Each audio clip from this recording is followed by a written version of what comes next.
पढ़ा है ना? कब पढ़ा था? 6 में पढ़े। अच्छा 6 में। और इधर किसी ने नहीं पढ़ा? याद नहीं आ रहा। तो डायरेक्ट लिखवाऊंगा इसका ऐसी संख्या है जिसका अंतिम अंक 0 2 4 6 8 हो। जिसका अंतिम अंक क्या होना चाहिए?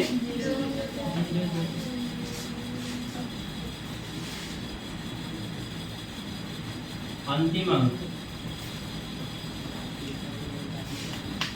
0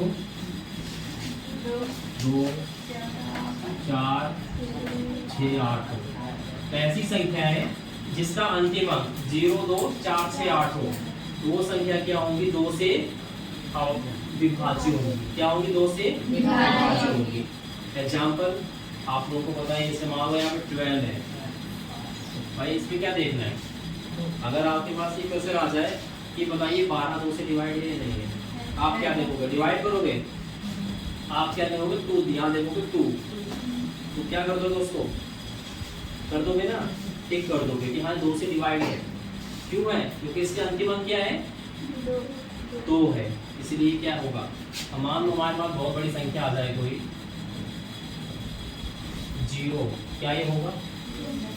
2 से डिवाइड होगा? होगा ना। अब अगर हम यहाँ 7 लिख दें तो क्या 2 से डिवाइड ही होगा? नहीं होगा ना। अब यहाँ 2 लगा दें, अगर हम होगा 1 लगा दें, अगर 1 लग जाएगा तो क्या 2 से डिवाइड होगा? 4 लगा दें, हो जाएगा ना। 5 नहीं होगा। 6 लगा दें, 7 के बाद नहीं होगा ना। तो आप लोगों को समझ में आ गया है, ठीक है? इसी में पूरा हो गया है, समझ गए ना? कोई सी भी संख्या हो, चाहे कितनी बड़ी संख्या हो, लास्ट में क्या दिख रहा है? 0 दिख रहा है। अगर लास्ट में 0 आ रहा है तो ये मत करना कि डिवाइड करना, ऐसा मत करना उस वक्त कि हम डिवाइड करेंगे, ठीक है? डायरेक्ट कर देना कि हाँ ये 2 से क्या है? डिवाइड है। डिवाइड क्यों है? क्योंकि विभाज्यता का नियम ये बोलता है कि अगर अंतिम अंक 0 2 4 6 8 हो तो 2 से क्या होगा? अवश्य क्या होगा? डिवाइड हो जाएगा। समझ में आ गया यहाँ तक आपको? इसको लिख लो या समझ लो खाली बस, ठीक है ना? आप लोग समझ सकते हो खाली। इधर पीछे दिख रहा है आप लोगों को? नहीं तो आगे आ जाओगे, इधर आ जाओ, समझ लेना भाई इसको। 2 से विभाज्यता का नियम नहीं कर लिया?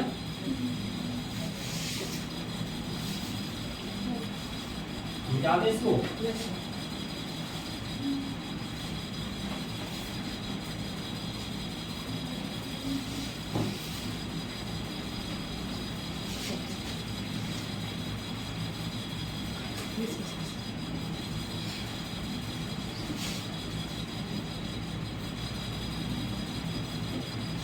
तीन से विभाज्यता का नियम। इसमें क्या होता है? अगर मान लो हमारे पास कोई संख्या है, हमारे पास क्या है? कोई भी संख्या है, तो हमको क्या करना है? उसके अंकों को जोड़ना है। पहले क्या करना है? उसके अंकों को जोड़ना है। मान लो हमारे पास कोई संख्या दी हुई है, तो हमको क्या करना? उसके अंकों को जोड़ना है। अगर उसका अंक जोड़ने के बाद उसका योग 3 से डिवाइड हो जाए तो संख्या क्या होगी? 3 से डिवाइड हो जाएगी। जैसे मान लो हमारे पास कोई संख्या है, एग्जाम्पल इसका 471 471 है। अब अगर ये बोला जाए कि 3 से डिवाइड होगी या नहीं होगी, तो इसके लिए आप क्या करना है? पहले देखो यहाँ पे ये अंक में क्यों बोल रहा हूँ? अंक का मतलब क्या होता है? पीछे भी दिख रहा है। अंक का मतलब ये हो गया 471 अंक पढ़ते हैं सिंगल सिंगल करके। क्या पढ़ते हैं? Single single. डिजिटल बोलते हैं इसको इंग्लिश में, तो सिंगल सिंगल करके बोलते हैं, पढ़ते हैं इसको। अब इसको क्या करना? अंकों को जोड़ना है। क्या करना है? अंकों को जोड़ना है। जोड़ने पर कितना आ रहा है? 12। जोड़ने के बाद अभी क्या बोला कि ऐसी संख्या जैसे दे रखा है कि दी गई संख्या के अंकों को जोड़ने पर अगर उसका योग 3 से डिवाइड हो रहा है तो ये जो दी गई संख्या है वो 3 से डिवाइड हो जाएगी। ये 12 आ रहा है, 3 से कटता है नहीं कटता है, कट जाता है ना, कटेगा तो ये संख्या 3 से क्या होगी, डिवाइड होगी। ऐसे इसके साथ देखो कई सारे एग्जांपल हैं। 57 है, कट जाएगा, 3 है, ये कट जाएगा, क्या ये कट जाएगा,